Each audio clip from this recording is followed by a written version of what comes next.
On this episode of Game Shack, I show you guys how I hook up my 7.1 sound system for my virtual pinball game. Coming up next. Hey everybody, welcome on back into the Game Shack. I'm your host, JDV for Evil Genius Entertainment. Thank you for stopping by. All right, I'm declaring the month of January Pinball Month, and I'm going to try to do at least one episode a week on either real world pinball and virtual pinball. As promised a couple of episodes ago, I want to show you guys real briefly how I hook up 7.1 sound for my virtual pinball build. Before I jump into that, please give me a thumbs up on the way out the door if you like this kind of content. Subscribe if you haven't, and if you have, hit that notification bell so you know when videos like this come out. You know, 2023 saw a huge jump forward in terms of the quality of virtual pinball games that are available.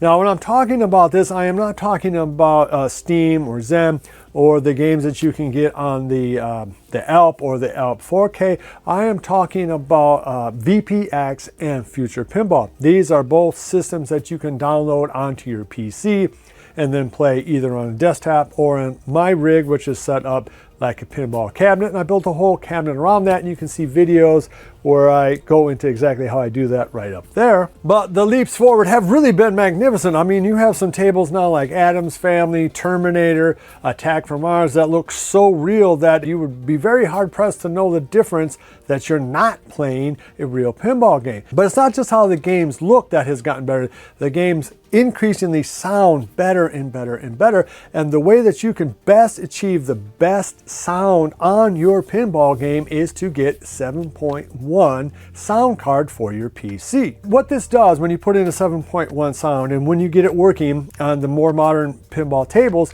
is that when you put in your coins, so to speak, you'll hear it going in down where the coin box would be. When you pull the plunger and launch the ball, you'll hear it the ball go up the trench, go all around, and as you hit the flippers and everything, you will hear the sounds go off on the various speakers that you have. Anyway, without further ado, let's take a look at how I set this thing up. All right, there you see the 7.1 sound card I'm using. It's just a little $35 jobby I got off of Amazon. Links down below. This is an old style USB printer cord. Make sure whatever USB port you plug it into in the back of your PC has enough power to run it, but assuming you do and assuming you have the right firmware, you should be good to go. All right, so the front two back box speakers, and this is where you're going to hear your call outs, your music, that is into this 2.1 amp, which is hooked in with just a normal wire into the front part of the output of the 7.1 amp. This amp controls these two speakers as well as the bass transducer puck I have underneath the machine. Underneath that, I have a 2-point normal stereo amp, and that just powers the two speakers I have on the left and right underneath, and this is just for your play field sound. So when a ball is rolling around, you'll hear the ball rolling around at the top with these two speakers, and the front two speakers I have Velcro to the front. That is with the 2.1 amp I have on the ground, and that is powering another bass puck transducer that I have kind of between my feet, and that helps give you that quadraphonic sound that you have, plus give you a nice little bass rumble. Altogether, I have 8 speakers, 3 amps, 3 power supplies, and a bunch of wiring to connect it all. All right, I don't know how well you guys can see that, but there are essentially 3 outputs where you're going to run 3 different cables to 3 different amps. I'm running 2.1 amps, and the 0.1 are those 2 bass hockey puck transducer things, and the other just 2.1 is just running the front 2 speakers because I don't need it to do anything else. All right, so after you've hooked up your USB 7.1 sound card and whatever amps and wires you think are going to work, the speakers and all that, go over to here, the sound, your basic sound part of your PC, go to the sound control panel, and this is going to open up here.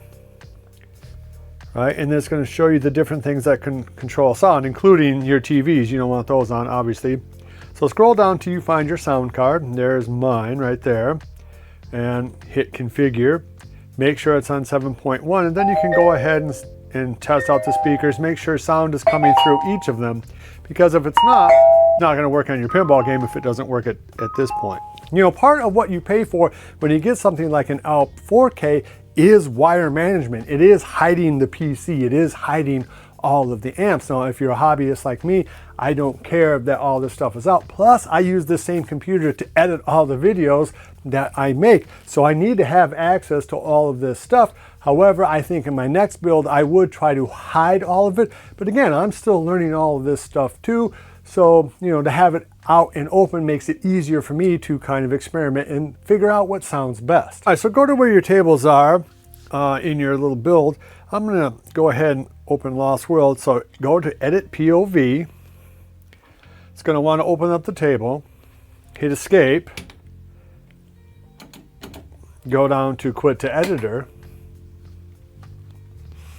then go to Preferences, go to Audio Options, and then make sure that you're on, here, I'll make sure that you guys can see this, and then make sure you're on 7.1, and the front should be the rear, the backs are the sides, back box is front, which is kind of counterintuitive, but that's the way you want it. And then when you hit OK, so set this to how you want, basically I have it around, you know, 60, 50% each, depending, hit OK, and then you can export that as a POV, hit save, and if you want to, you can save it. And now all of your tables should be 7.1. There is my bass transducer puck thumper thing. I have it mounted right directly on the floor. I have another one directly underneath the cab itself. Here are two for the ball rolling sounds going in the front. You also will be able to hear the plunger and the coins going in from those speakers. Moving up, here again, you have more playfield sounds coming out of those two speakers. And then here is where you'll hear your music and call outs and things like that come out through there. So altogether, there's 8 speakers in this particular setup. 2 for your sounds of music, 2 for your playfield sounds, 2 for your front playfield sounds, and then the 2 bass transducers, one there and then one directly underneath the cabinet itself. Just sounds really, really good in real life. Again, I don't know how well this is coming through.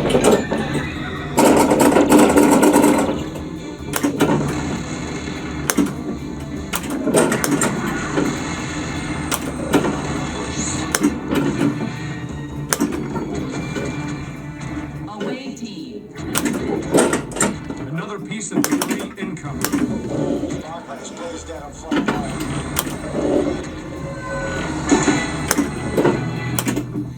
Turn up the front a little bit here.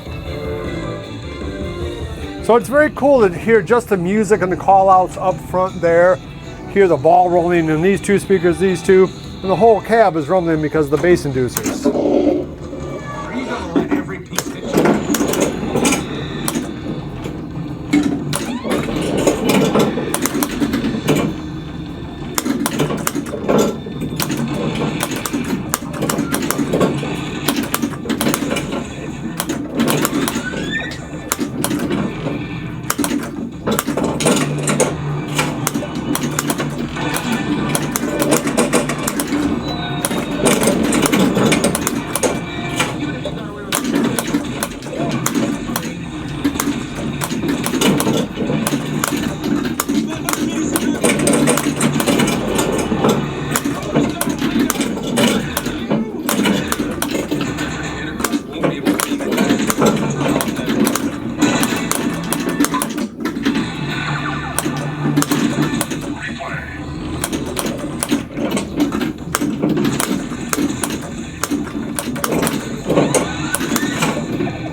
Hopefully this gives you a sense of how I have my speakers hooked up. All right, so I have 2 speakers here hooked up just with pieces of Velcro.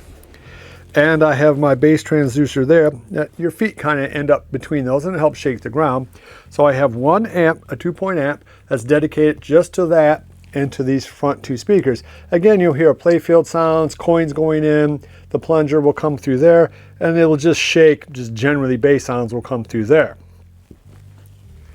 Up there I have a 2.1 amp that runs the back box speakers, and it also will run the bass transducer that I have underneath the cab that's towards the front. So another 2.1 speaker runs that. That's the 0.1. And it runs the back box speakers. And that little 2-point amp, that just runs the speakers I have right underneath the cab. And again, that's playfield sounds, ball rolling, going down the wire forms and things like that. Again, you'll want to do this to your taste. It looks more complicated than it is. Really the most crazy part of the whole setup is the wire management, which is part of what you're paying for when you're paying someone to put together a rig for you. You are paying for all of these wires to be hidden, and of course the computer to be hidden too, which obviously I have not done here. Okay, well, I hope that this was of some help to you. Again, I don't know how well this is going to sound in just normal sounding YouTube video, but in person it sounds absolutely fantastic. It is a huge thing that I wish I had figured out much earlier in my build, because I would have incorporated maybe some speakers into the build, into the cabinet proper, as opposed to sort of cobbling it together on the other end. Now, some people don't use speakers, they'll use other kind of like smaller transducers on the inside of the machine. I wanted to really hear it. I want it to be nice and super loud, kind of an exaggerated type effect. So I just went with the speakers, but maybe in my next build I won't. If you have any questions on how I did this, go ahead and ask me down below and I'll try to walk you through it. But again, I'm kind of still learning this stuff myself. It is a lot of trouble. It is, it's going to take you probably a day to set this up, but the end result is fantastic. You really do want 7.1 sound, and if you are ordering that new ALP 4K, definitely pay for the 7.1 sound package. To me, it's an absolute no-brainer for 200 bucks, and if you can have them install it, go ahead and do that too. All right, if you like this kind of content, give me a thumbs up on the way out the door. It really does help this channel. Subscribe if you haven't already. Hit the notification bell. Love each other, and until next time, I'll see you guys in the Game Shack. Mwah! Be sure to visit evilgeniusentertainment.com for exclusive content, swag, casting call news, and much more.